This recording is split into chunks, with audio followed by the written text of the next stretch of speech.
This conference will now be recorded. Hello, everyone. Thank you so much for joining in today's Physio Gateway webinar. Today's topic is PhD opportunities in USA and across the world for healthcare professionals. And today's guest speaker is Dr. Sanjay Sarkar. Let me give a quick introduction. Here, it's a long list. He has a PhD in shoulder biomechanics from University of Minnesota.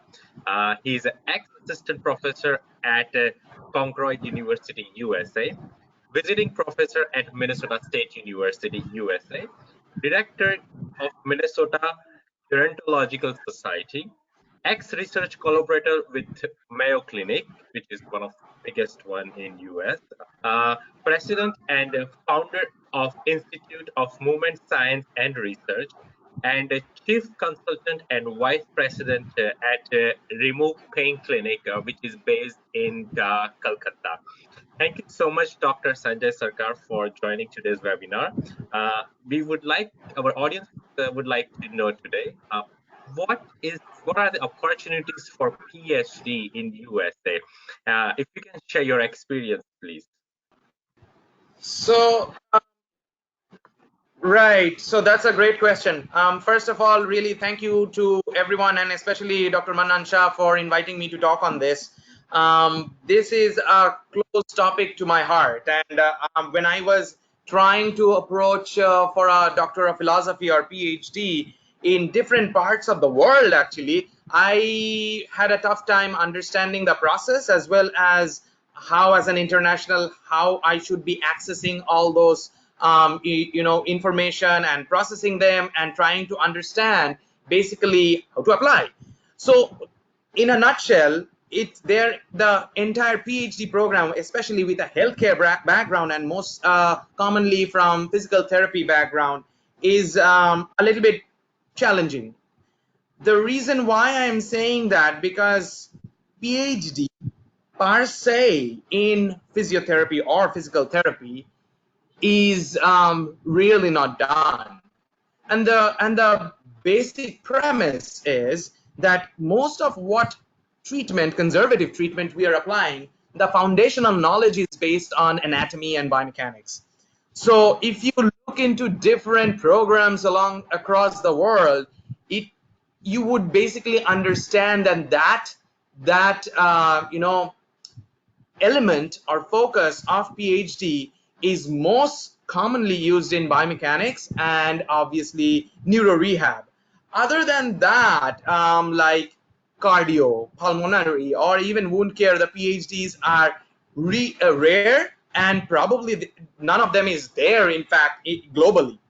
So now let's digress a little bit from PhD in specific areas to what I did, so that you at least have an understanding as to the process that was involved and what actually got me to this place where I am at right now. For PhD to fructify in your mind, you have to be really passionate about the topic that you want to do research on. My PhD was in biomedical engineering and more so in shoulder biomechanics. I'm from University of Minnesota. I actually presented my proposal in around 2013 and graduated 2014. So it took me close to like 5-6 years. So that's a huge amount of time that you need to be aware of, that you need to be give it to the program to get just one degree. And it's extremely intensive. You have to do multiple courses, multiple different coursework to actually achieve your goal or success. Now, from University of Minnesota perspective, it's one of the top 25 universities in the world. The program that I was involved in biomechanics, it's basically the top 20 medical or biomechanical engineering lab in the world in terms of presenting papers and articles and the number of PhDs who are graduating. Now, this actually is a good segue for me to have an understanding that doesn't matter from which background you're in, you have to obviously be in the healthcare region, but then in my lab, we had, individuals who are doctors or physicians with MDs or MBBS in the European world. Then we had mechanical and civil engineers with their background, and also data scientists or IT professionals or computer science specialists who wants to understand big data or huge, large information in terms of how to process that. Now, to Dr. Shah's question as to what are the topics involved and what's the process, well, obviously, if you are an international, you know that it doesn't matter if you are applying for PhD or for any academic program, you have to go through GRE and TOEFL. That's period. If you are applying for PhD programs in Canada or in Western Europe or like Switzerland and Amsterdam, there is a wonderful university called TU Delft in Amsterdam or Holland, the Netherlands, that is doing wonderful work. In northern part of Italy, they have 2 or 3 labs. They do wonderful research on wheelchair and neuro robotics. And then in Australia, Australia and New Zealand, they do a lot of, rehab-based, prehab as well as rehab-based, like in manual therapy sort of focus in terms of evidence-based practice. Now, overall, wherever you apply, you certainly need to take GRE and maybe IELTS or TOEFL based on where you want to apply. Other than obviously having a good score in quant and verbal, because you have to write your own thesis and you have to speak in conferences and in other podiums or social media platforms. So you have to have a good, command over English language. Saying that does not negate the value of your passion. And how are you going to prove that you are really passionate about the topic?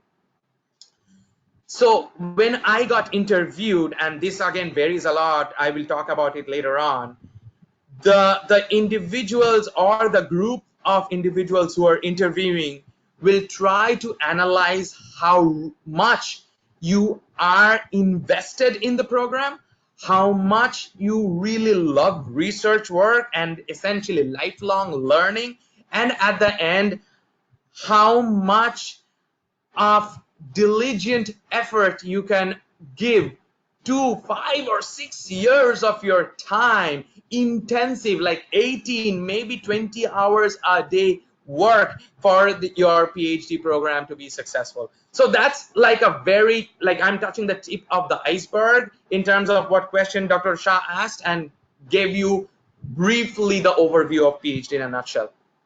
All right. That's very great, quick, very, very great information, Dr. Sanjay.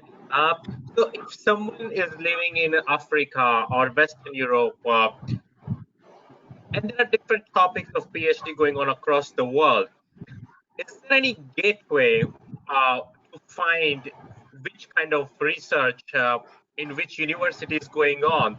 Or they have to just go university to university and find out what is going on? How can they find what they like, what to match their like versus where their research is going on? Right. Again, you are so right. In fact, it is extremely challenging. It's an ocean of knowledge. And if you are diving into an ocean, it's like never ending. But obviously you don't want to drown. You want to see the coastline or the edge where you can hold on to or grab onto. Unfortunately, to my knowledge, again, in my opinion, I haven't seen or I don't know any database that can do like a Google search for PhD programs. But saying that, PhD programs in your area of choice is very narrow, very few. In fact, there are demographic or epidemiological studies in US per se that says 20% of high school grads goes to like college. And I might be off like a percent or two, but roughly it's around the 20% ballpark. Of the 20%, 8% goes into 8% of those 20% who are doing college studies goes in for a master's or even postgraduate work that is PhD. So obviously that's like the creme de la creme or the are like the cream of all students in North America that pursue PhD, because it's time, it's effort, it's work-life balance goes completely out through the drain. So you have to understand that there are only very few universities that provide PhD. Saying that probably is a good way to say that where you need to look for. You always have to look for big universities, and big, I mean those who are big in terms of doing research.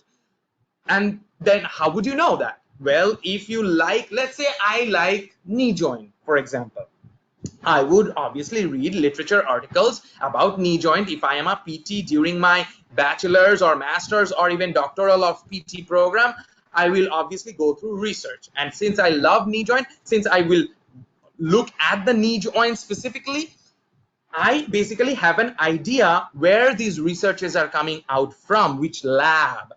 Then I will go back to those labs and see where they're located. And most of them, I'm not saying 100%, but probably over 90% of these labs are attached to some university, some academic institutions. Now, the more the research, the more the funding. The more the funding, the more the grant money coming in through maybe NSF, National Science Foundation, maybe NIH, National Institute of Health. Those are the two biggest provider of healthcare grants or funding. Now, if the lab has funding, or if the professor that you wish to work for or at least know for has a lot of funding, can be chained out to the fact that at least 2 or 3 research articles are being published from that lab. If that's the kind of the criteria, 2 or 3 research articles being published from a lab every year, I know that lab has huge amount of X amount of funding. If that lab has funding, then there is a possibility for me likely to be interviewed for that lab. Obviously, it's competitive, as we all know, for that may, I mean, in any profession is, but for sure there is a chance for you to have or be inducted in that lab. So that would be my go-to. If I am passionate about motor control, I would go and look into motor control research, go back into those references, and then understand where these references or articles are coming out from, and then backtrack as to which academic institutions this lab is holding up to. So that's basically it. That's very good information, sir. So follow-up question with what you just explained. So we need to find a university, and we need to make sure that they are looking for PhD candidates. So if we go next step, if let's say we found out that university is looking for a candidate, they are hiring somebody, and they have 50 applications. So how can, let's say if I'm passionate in knee joint, how can I prove, or how a candidate can prove, because they cannot go into your heart and see how passionate you are. So how the person sitting on the other side who is recruiting PhD, what are their criteria on the top of GRE and TOEFL and other things? Right. Again, that's a great question. I mean, I applied for my PhD after I did a couple masters, and the reason why I applied after or not before, because when the top labs are looking for an individual, like let's say for me, so they would basically ask my research background, if I have any exposure in primary research, if I did any kind of shadowing over, be in a lab for like an internship. So that is what they are looking into primarily. Secondarily, you have to write a very, very strong statement of purpose, or SOP. Obviously, there are many ways of writing SOP, but please do know statement of purpose after reading it. The individual who is reading is so extremely experienced in understanding what you are writing is through your heart or honest, and not not some copy paste stuff that you have seen somewhere in the web or somebody has written. It's easy. In fact, right now, after teaching for so many years, I know how easy it is to basically read and then when I interview an individual, I know that it does not resonate at all. So your statement of purpose should reflect who you are and what you are passionate about. So since I was passionate about biomechanics, I wrote the statement of purpose myself in my mindset as to what I think where I am, what I think where I will be. That projection from point A to point B is the vision, the creative idea that your interviewer is looking for in you. So statement of purpose, research background. Two key areas other than your very high GRE, verbal and quant. Quant if you're in biomechanics, but if you are in neuro rehab, not much of quant.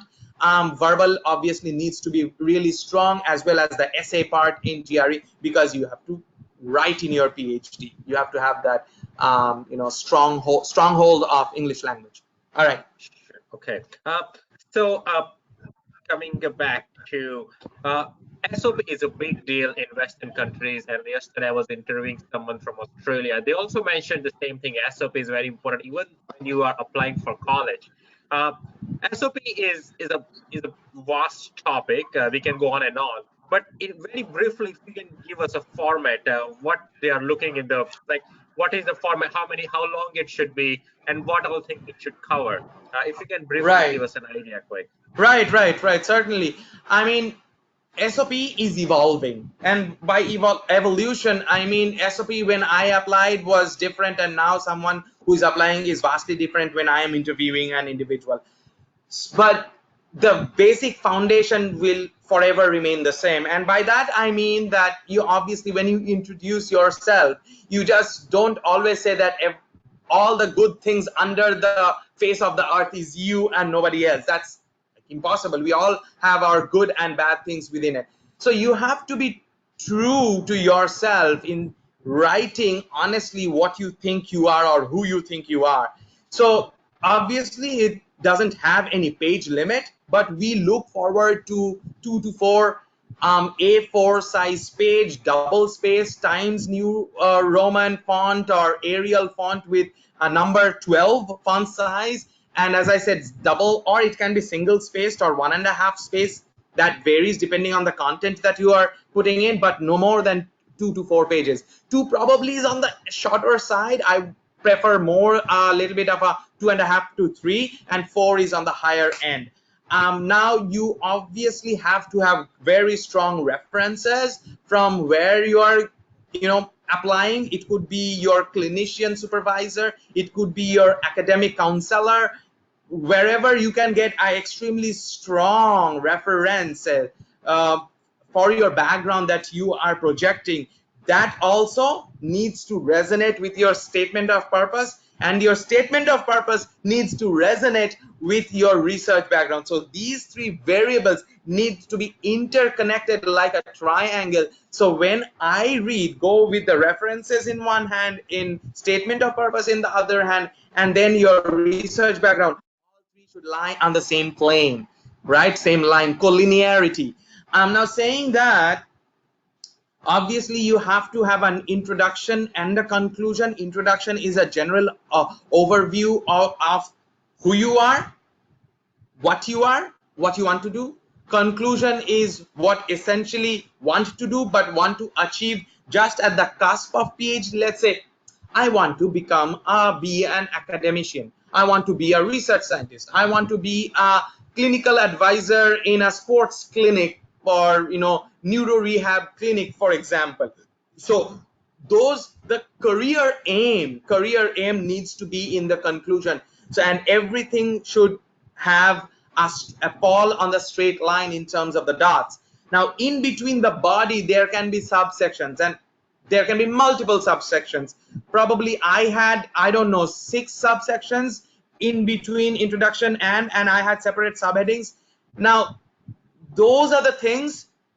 In terms of writing, the format is your own taste, is in your own flavor. What I like to present, what I like my advisor to take me in on face value is how I would present. There is no hard and fast rule as to you have to write in this manner or this phases, otherwise you won't be selected. Nope, there is none other than introduction, other than conclusion, and the formatting, as I said. Other than 2 to 4 pages on an average, there is nothing much that that I can say, because everything is very flexible and is dependent on what you're passionate about.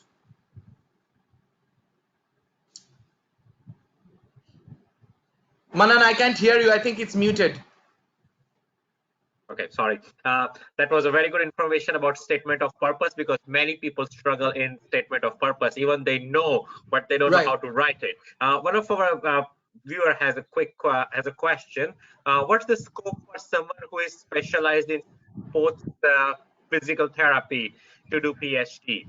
If you have some insight on that topic.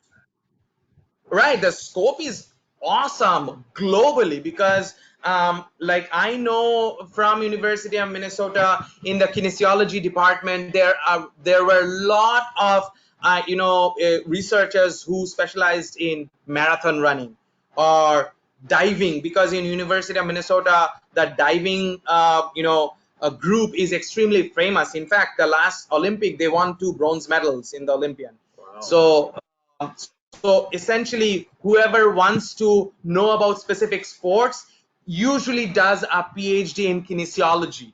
Now, kinesiology or kinesiology, depending on which part of the world you are from, that's how you say, can be either from neuro background or from musculoskeletal or ortho background, or even engineering or biomedical engineering background, because kinesthesia or movement, and obviously logy is the science, so anything that deals with motion or movement falls under the realm of kinesiology or kinesiology. So PhD in kinesiology is extremely flourishing in Western USA, so in California, in southern part of USA, so like Texas and University of Florida, that's basically the Florida state of Florida, and also in like University of Otago in New Zealand, and also in Melbourne. So there are a couple universities, or maybe 10 or 12 universities that do a lot of focus in PhD in sports science. Also, recently I came across FC Barcelona, Football Club Barcelona. We all know that they have an academic wing which specializes in certain, it could be diploma, it could be certificates, it could be an undergraduate degree, even a master's degree in research in soccer. So if someone who is interested in the sports of soccer or football from Asian country can look into Barcelona academia too. So okay, so you covered football and soccer. What about cricket? Do you know any good universities are doing research on cricket, like bowling and all those shoulder joints and everything? there is a little bit, but that's again primarily done in South Africa and Australia and nowhere else, not in India. No, not in India. Because again, there is always a reason why: funding, money. If there is no money, why will people do it? Now, that doesn't mean that the BCCI do not have the equipments. They do have the equipment, but that's very in-house. Their own physios, athletic trainers, coaches, they do all those things, but it's not for students. So academically, there is nothing outside in the Indian academic institutions that they do. It's all in-house by BCCI that they do.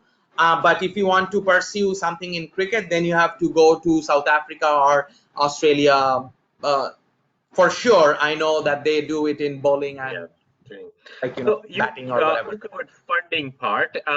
In a medium, not too big and not too small, what is an average research expense? How much grant usually get? And it's a big, vast question, but roughly, is it in thousands? Is it in millions?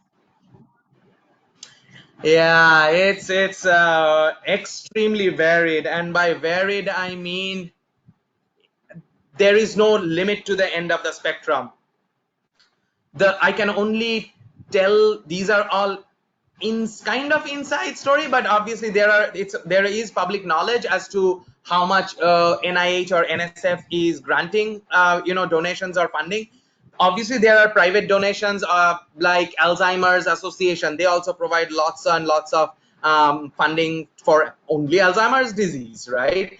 Now saying that, the most recent NIH grant percentage is about 13.8 to 14.2% of the researcher who are applying for NIH grants are getting funded. Now, that doesn't mean it's all $100,000 funds. That doesn't mean it's all $2 million funds.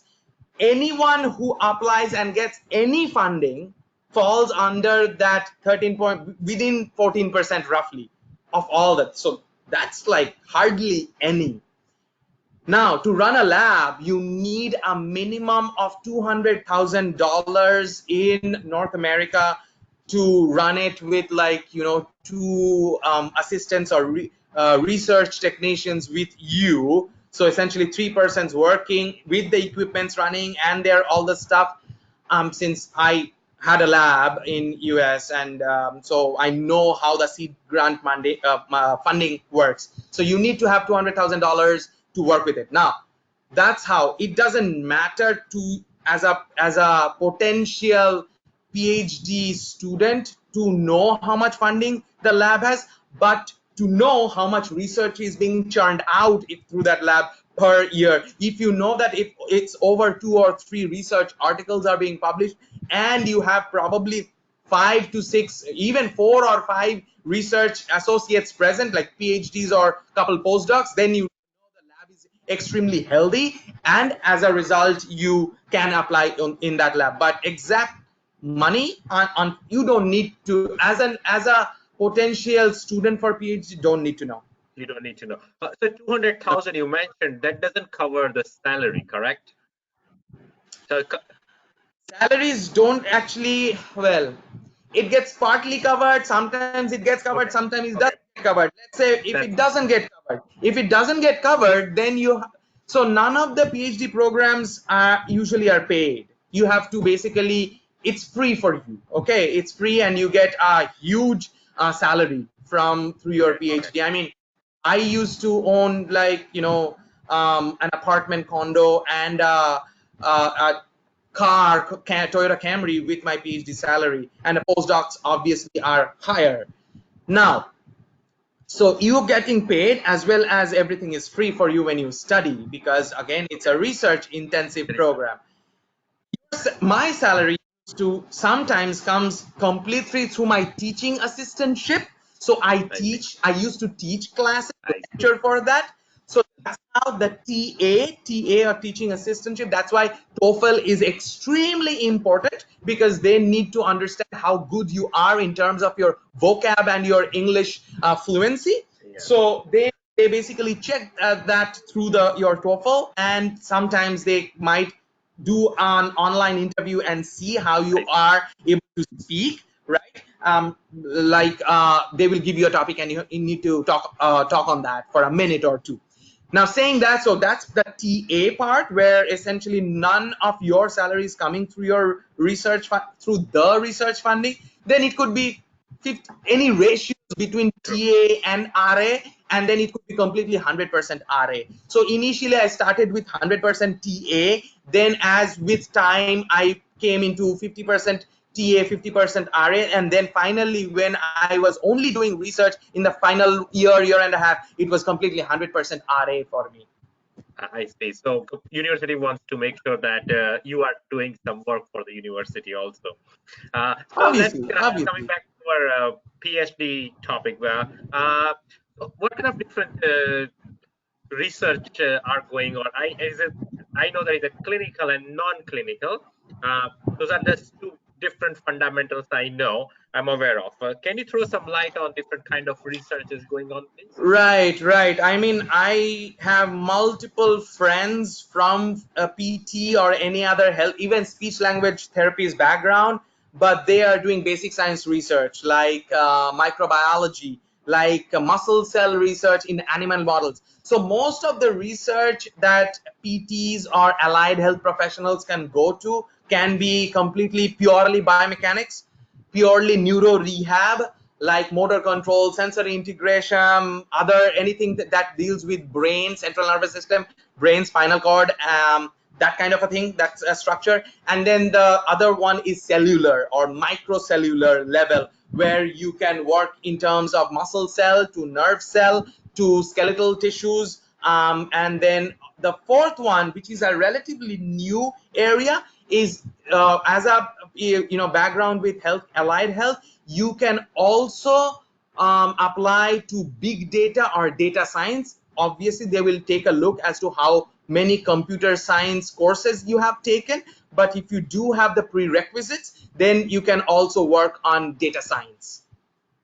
Okay. So basically, work for Google or Facebook, something a big IT, big computer-based companies, but from healthcare perspective.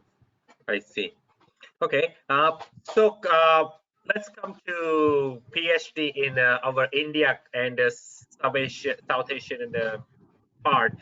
What is the scope? What is the future? What is going on? Let's be non-political and see what is the current scenario and how you see the future in India, Bangladesh, and other Asian, South Asian countries. So in Southeast Asian countries, to my, if I am aware of the number of academic institutions, at least in Indian subcontinent, probably there are about 4 or 5 only from allied health background that you can do a PhD. But again, they are usually not full time, but online and distance education. So essentially, the coursework is done online, and then you go into the campus. Once in a while, 2 weeks or a week, 10 days every semester, and then do your clinical stuff there and do whatever one. So it's a hybrid program, online and distance, where you can do, but it's only 3 or 4 universities, and they provide PhDs in, they call physiotherapy though, but that's So another is there any discussion why it's not or why it is. labs in India which are doing research like we have seen in Minnesota and Yeah, everywhere? there are multiple labs, that's for sure, but unfortunately the funding is not that high to provide you with a salary and a free education. So essentially, it's usually for full-time worker, whoever is working full-time and still want to pursue PhD. Those labs are for them to invest a little bit of your time in the lab, but mostly you're working for yourself, either in a clinic or in an academic institution as a faculty member, and then you want to pursue PhD. I see. Make Okay, sense? so Right. we have Yeah. so we Could have you? long way to so we have long way to go in Yes. PhD. Right. Right. It's Right. barely started. Okay, thank you so Right. much for covering all that. Are we missing anything important for people who are looking for PhD? You would like I to cover something? Not that I can think of. I talked about the process, and I talked about how you can go ahead and search through PhD programs. But first and foremost, you need to be aware of that you need to pick a topic that you are passionate about, and that should be really glowing through your eyes, and when you are talking, that should say that you are really passionate and do want to do research and invest that much of time in investing 6 years or 5 years in the program. Otherwise it will show. And I still do interview potential in the candidates for my lab, and most of them are out of the window, honestly speaking, because you say something but it does not show in you, and then I cannot take you, him or her. So everything should match in terms of your GRE, TOEFL, statement of purpose, references, and then your interview process. And then if I have funding, I'll take it. Otherwise, unfortunately, I can't. But if I don't have funding, I will tell you beforehand that okay, I cannot take you. So you, at the end of the day, you won't learn. You will know it in the beginning of the day that if I have funding, you can go through that process. Otherwise, don't. Okay, we have few people who have joined live. If you have any question, you can unmute yourself, and I give you opportunity to ask any question to Dr. Sanjay Sarkar at this time. So if Or you probably can it would unmute be your better if they can type in. Probably it will be better if they can type in. Then there would not be a clash in listening and stuff. no. It will be very if you want to unmute, try unmute. I have tried this. Um, Nancy or Moshin, I can see you're there. You have any question? Okay. We'll wait a few months. All right, I think we are good then. Right? Okay. Okay. Thank you so much, Dr. Sanjay Sarkar. And if people who are watching on YouTube, make sure you subscribe this channel. And if you like this video, make sure you like. If you have any more question, write in the comment section, and Dr. Sanjay Sarkar will try to respond if he can help you for something. We are making new and new content for physiotherapy world across the world. So if you want to travel some other country as a physiotherapist, write in the comment section what you want to know or which country you are interested in, so we can contact someone in that country. And we can make sure you subscribe to the channel. Thank you so much, Dr. Sanjay Sarkar. It was very pleasure talking to you. Next time we will come up with a similar kind of but a different interesting topic, and we'll cover, because you have vast information, so it's not possible to cover everything in one webinar. Thank you so much. All right, thank you so much. Thanks for having me. Have a good one. Thank you. Bye. You too. Bye.